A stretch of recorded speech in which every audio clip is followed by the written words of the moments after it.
guys, welcome back, it's Ripe again. In today's video, a bunch of corrupt officials try to steal the land of a farmer, but he gets revenge with an entire army of pigs. Here is what happened. You hear it all the time, a city or town wants to expand and looks to buy up a farmer's land. To do so, the farmer refuses and what follows is years of disputes and court hearings. I guess you could call this one of the stories, but in the real world, most of the time, farmers have so much land it's often worth selling off some of it to make a bit of extra money when we need to replace some old equipment. I have done this myself several times already and got myself a new tractor, furrower, even built a new grain silo when I took on some pigs to go with my sheep and cattle. There was not many of them, only enough to push the bottom line, but I had a license to cater for nearly 5,000 hogs. Those sorts of holdings are normally for places deep in farm country because they cause a massive stink. I wanted to start producing pork and other porcine products as Brazil was fast becoming the world capital in pig produce, and if I could get in early, it would be a nice little earner, and it was. It's always important to know the value of your land that you work in, that way you can appreciate it more.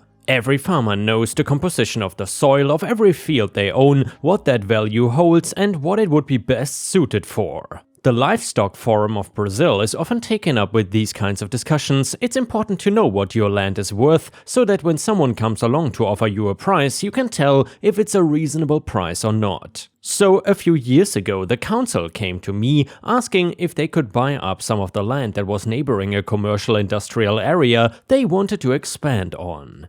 I would have been more than happy to sell some of it, as it was only a few acres, but the price they were offering was ridiculous. I wasn't sure what they were thinking, but I had it in mind that they might have written down the number wrong, so I wrote back to them asking if the number they had presented me was correct. They replied in pretty quick time for a council bureaucracy and informed me that it was the price their assessors had come up with. I don't know who their assessor was, but I was guessing he must have been blind and new to the business. So I had my own assessment made and I returned to them with the actual price of the land. They were not happy about this and insisted they would not be paying higher than their offer, and if I did not comply, they would be forced to take the land simply away from me. This had me worried for a while, as I had heard that the government could retake property from the lawful owners, and I had heard of this happening a few times before. We have often discussed this within the farmers' community. So now that I was directly confronted by this, I sought the legality of the government retaking property and found that they could in fact take back property, but had to offer when was reasonable for the market value, which was nice to know, and what they were offering was well below reasonable market value. So obviously I told them that I would not be accepting anything less than what was lawfully offered according to the letter of the law. They didn't like that one bit, and things only seemed to escalate from there. Recognizing that I was not just gonna roll over for the council, they offered a little more for the property, but still well below what was reasonable, and I was starting to think that there was something dodgy going on.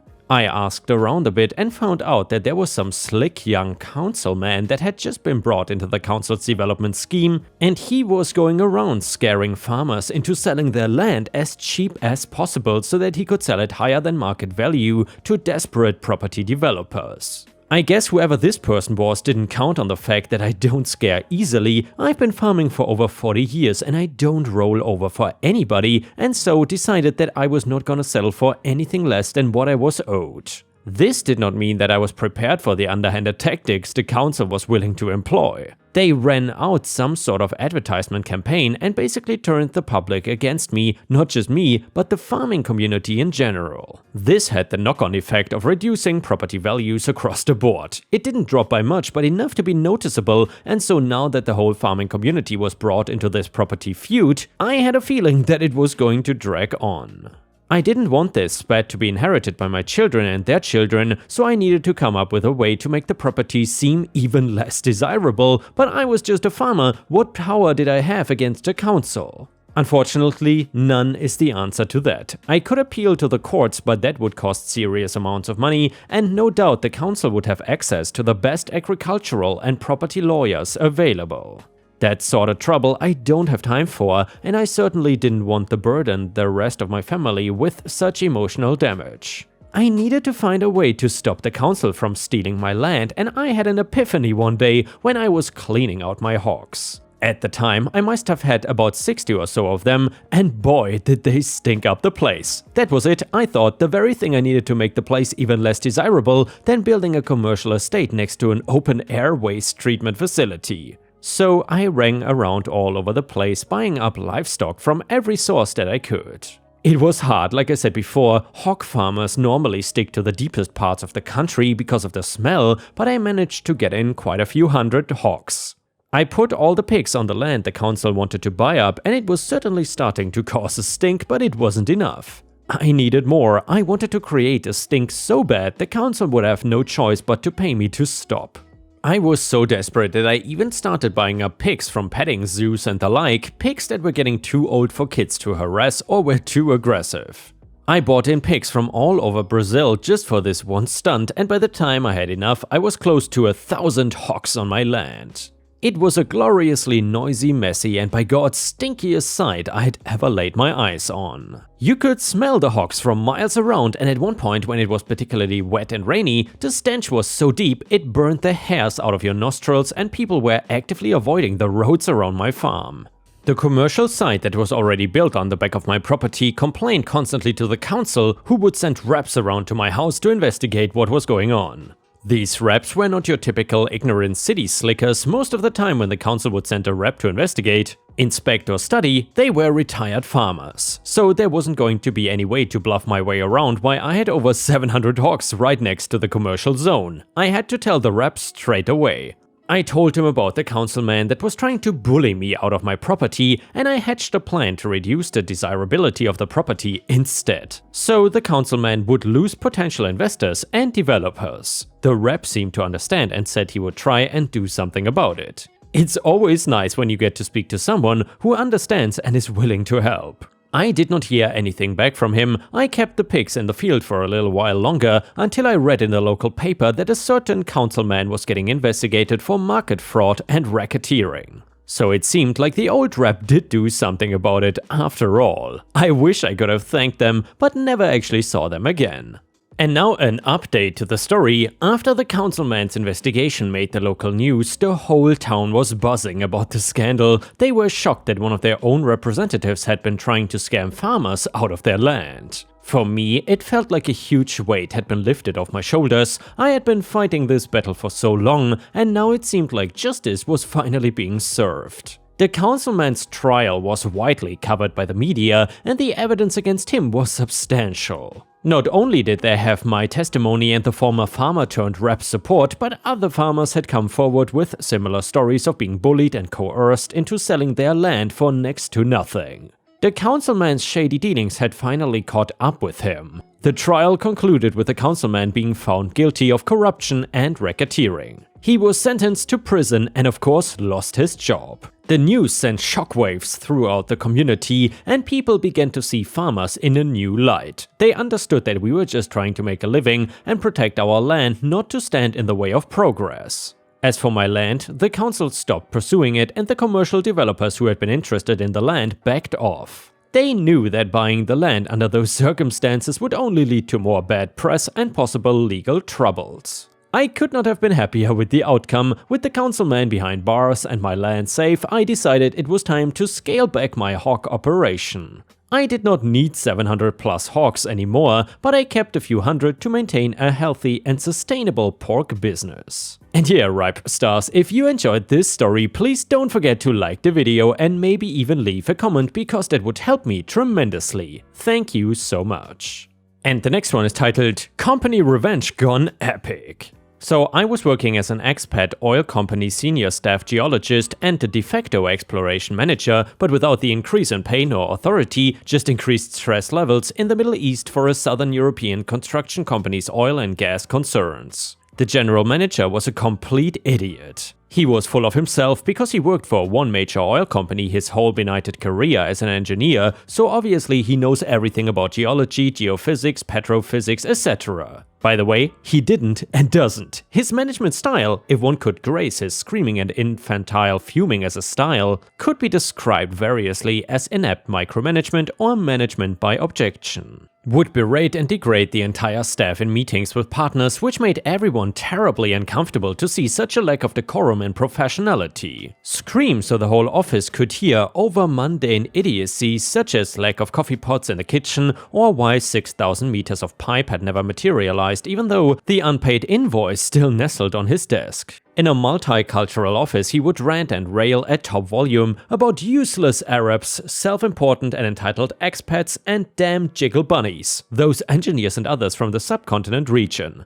Called the firm the worst oil company in the Middle East, at least here we agreed, not only a racist but a sexist, misogynist, general misanthrope and a complete and total waste of carbon, this guy.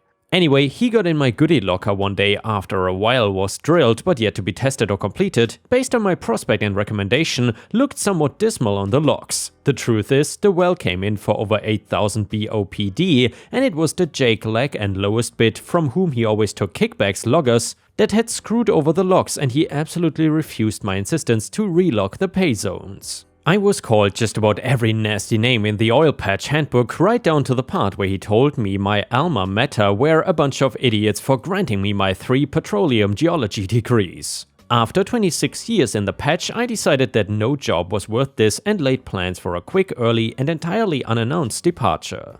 I quietly related the fact that I was doing a runner to some of my other expat compatriots over drinks one Thursday evening and was greeted with the revelation that several, most, of the other expats there were number 1, thinking the same thing, and number 2, if I left they were gone as well. We carefully laid our plans. The company provided housing, in other words paid a ridiculously low monthly fee, so we had to live in cheap-ass housing or sucked it up with our families and ponied up additional funds to live in decent villas. So we all gave clandestine notice to our respective landlords about our imminent departure and asked that they keep it on the QT. Since they were paid by check, 12 per year, and were already compensated, they were both delighted that they had already been paid once and that they could rent out our abodes after we left for essentially double rent. Cancellation of internet, water and power were token, a quick email, print the automated response and carry it with you if the border guards gave us any crap when we buggered off.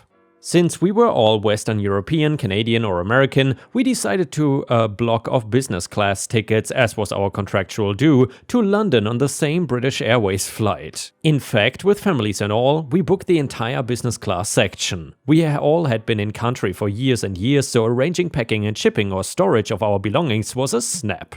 We were all members of the move every 18 months to follow the money crowd, so this was the easiest part of our master plan. No one leaked a word of all this, but some of the locals in the company somehow sensed the change in the decorum of the company's daily activities. When one really doesn't give a damn, the stress levels magically evaporate down to near zero, and wondered aloud what was going on. We confided in a few of them. These were not just colleagues but personal friends in many cases, with the proviso that they would tell no one under the pain of bacon sandwiches. They were all Muslims and they thought the threat was hilarious. Like I said, many were and are still close personal friends. The weeks dragged on and school was about to let out for the summer when most expats bugger off for 3 months to escape the stupidly hot and humid Middle Eastern broiler season, so the usual requests for contractual time off were made and all roundly rejected by Mr. Douchebag General Manager, and life proceeded on its merry way. Finally, Liberation Friday arrived, weekends being Friday to Saturday at this time in this country.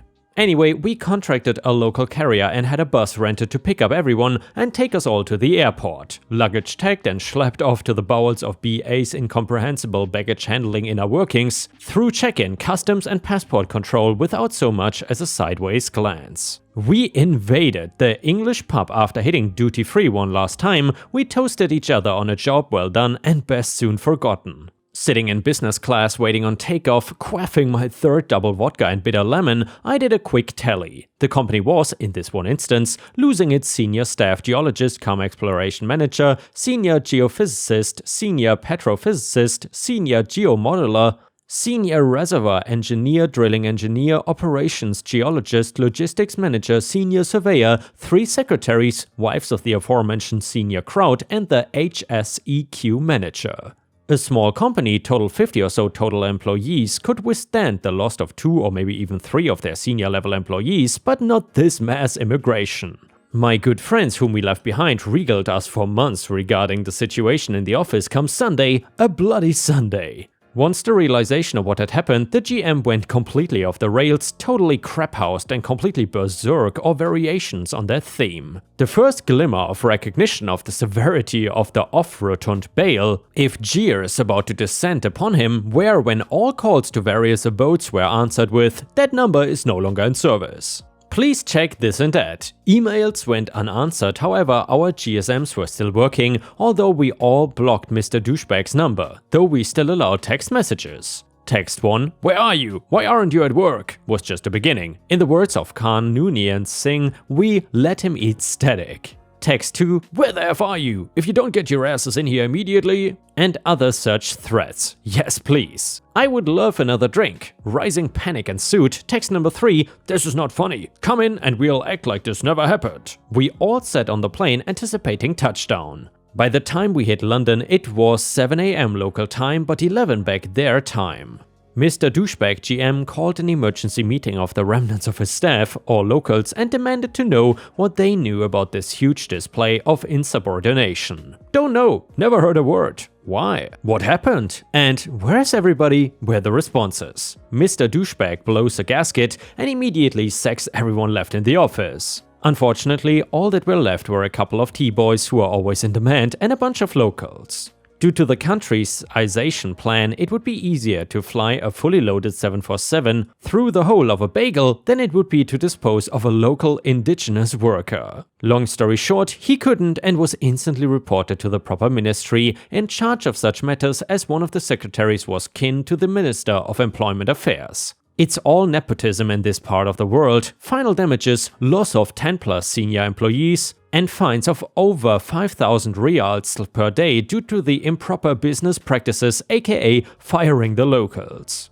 Also the loss of 2 drilling rigs due to the lack of personnel and inability to provide work as per contracts, and cessation of drilling of 2 active wells, into the hole so to speak, about 3.5 million each. And 10 or 12 field development wells, so long cash flow. Loss of a 3D seismic contract worth approximately $3 million, a DIOS exploration program. Loss of A rating, meaning you take a backseat to all who try and tender rigs, seismic crews, etc. Good luck sourcing oil, country tubular goods, logging or completion services, and pretty much all field-related activities. Loss of face with several ministries, no small item here, huge importance is placed on competence and perceived amiability, goodbye field development plan acceptance or seismic contract approval. Loss of 6 locals to the National Oil Company. Figured if expats deserted this amalgamation of idiocy masquerading as an oil company, they should bail as well. Ultimate temporary closure of the office, cessation of all field activities, payments of 150 to 200% on defaulted loans and contracts, and loss of several lucrative pipeline right-of-ways and transfer contracts.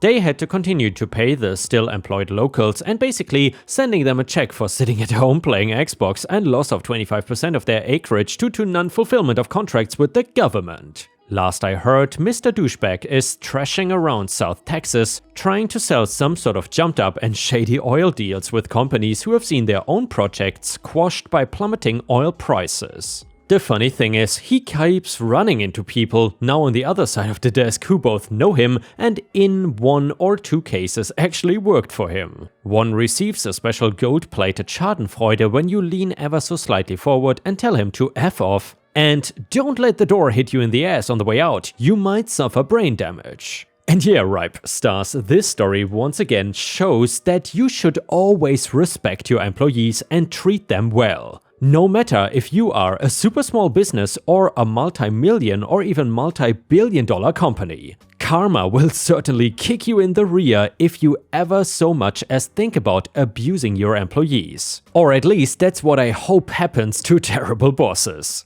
However, unfortunately, that's not always the case, as we all know. And now let's move on to the next story. It starts like this. This is a little bit of a crazy one, so strap in and listen to how I almost lost my house and owned almost 30 grand in fines for flowers. I love flowers and I got that love from my grandma. When I got news that she had passed away, I wanted to do something special, so I dedicated a part of my property for a plot of her favorite flowers in the world, which are pansies. If you don't know these flowers, they have so many different colors, and I opted of course to plant her favorite, which had a mixture of orange and a very light purple. I loved it and it let me feel close while I was able to get things worked out with time off work to go and be with the rest of my family. I was gone for about a month and it was not an easy trip because I had to take an 8-hour flight to a different continent where most of my family, including my grandma, was living. I did not think anything else of my flowers since I had automatic sprinklers going and knew they would be fine. It turns out that while I was gone, the HOA was having a total field day and trying to destroy me. Just note that while they were doing what I'm about to tell you, I had no idea until I got back home a month later. The HOA had decided my flowers went against their rules because the flowers were multicolored. Despite people knowing why I planted them and that I was gone for a month, they left me fines every single day. I had never heard of this, and obviously if I knew this was a rule, I might have done something else or been sneaky and planted a smaller amount indoors. Anyway, after 3 weeks without me paying a fine, they decided to get a little bit more aggressive about it. I don't know how I was supposed to pay for fines that I did not even know existed, but if I try and figure out their logic, we might be here all day. Their next plan was to put a lien on my house. They were going to try and sell my house in order to get the money they'd been sending me fines for, while I was blissfully unaware thousands of miles away. The lien was actually going through, and this is the part of the story where I got back home and saw what was going on. They had padlocked my front door and I had no way to get inside. There was a note on the door about unpaid fines and that the house was going up for auction within the next month. I had no idea what the fines even were because they pushed them through the mail slot of the door that I could no longer even open. It took a few days of tracking people down to get answers and bring me up to speed about what was going on exactly. I went to the HOA and told them to take the lien off of my house because I was not even home and it was not fair. They basically told me to go shove it and I shouldn't have broken the rules if I didn't end up liking the consequences. Seriously, I have no idea what was wrong with these people. Part of me was so tired and mentally exhausted that I wanted to just quit. I knew my grandma would be disappointed if I did that though, so I decided I was going to fight back. Part of this whole thing meant that they had an open lawsuit against me, and finding out the date for that was also a pain because once again it was mailed and put through the door. At court is where things got a little crazy because I only had about 4 days to find a lawyer and tried to get him up to speed about everything that was going on. He seemed a little stressed but willing to take my case and help me keep my house. The main plea on my side of it all was asking for the court to not let the HOA be this harsh because I was out of the country and unaware of what was going on. Their side basically said it did not matter if I was not in the country because I had planted the illegal flowers. They also wanted to sue me personally for more money, which is when things got a little bit complicated. I don't want to get into too much of the legal stuff here, so I will give you guys the brief version of what happened. In order for the HOA to personally sue me, part of what they had to do was prove that the flowers that I planted were illegal. That meant going through their oversized binder of rules and digging out the ones that specifically had to do with planting flowers. Reading it though, I noticed that what I planted did not seem to fall into any of these categories. It prohibited plants that were considered dangerous or harmful, like poison ivy, plants that would not be able to withstand the natural conditions, aka no planting a cactus because we get a lot of rain and it would probably die. And finally, flowers of certain colors were prohibited: black flowers, dark blue flowers, dark purple flowers, and for some reason, white flowers were all against the rules. While I did have purple on these flowers, it was nowhere close to dark. The HOA had basically lied about the color of my flowers to try and start all of this trouble. The thing was, in their official fines to me, they stated the issue was multicolored flowers were not allowed. This was not anywhere in the rules and made the entire case against me fall apart. The lien on my house was cancelled and the HOA was responsible for paying me the money that I would have paid each day that they illegally kept me from living in my own house. Still, I was really angry at what they did and felt like they were still getting off too easy. I mean, they almost caused me to be homeless because they didn't personally like the flowers that I planted on my property. Talk about petty. The neighbors that knew why I planted the flowers were also very angry at what the HOA had done. Once something like this happens, more people worry about their houses being the next target of the HOA. So they were all willing to help me put a little bit of revenge on the HOA. They decided they all wanted to plant pansy flowers too, and as long as they avoided the forbidden colors, they could get away with it. Dual-colored, even tri-colored pansies were able to be planted, and with all the color options the flowers can have, it really looked amazing. The HOA members were of course angry about it, which means I couldn't have been more pleased. I just wanted to plant some flowers in honor of my grandma, and at the end I got to see an entire neighborhood with them every time I drove down the streets. And yeah guys, that is probably the best outcome OP could have ever hoped for, and he definitely didn't expect this. What a beautiful ending and a beautiful way to spite the HOA. And with this, we have reached the end of the video. However, if you cannot get enough of my content, please check out my endless playlist, where you can find thousands of hours of content. In addition, please don't forget to subscribe to my channel to not miss any of my daily uploads. Thank you so much in advance, and I hope to see you again tomorrow.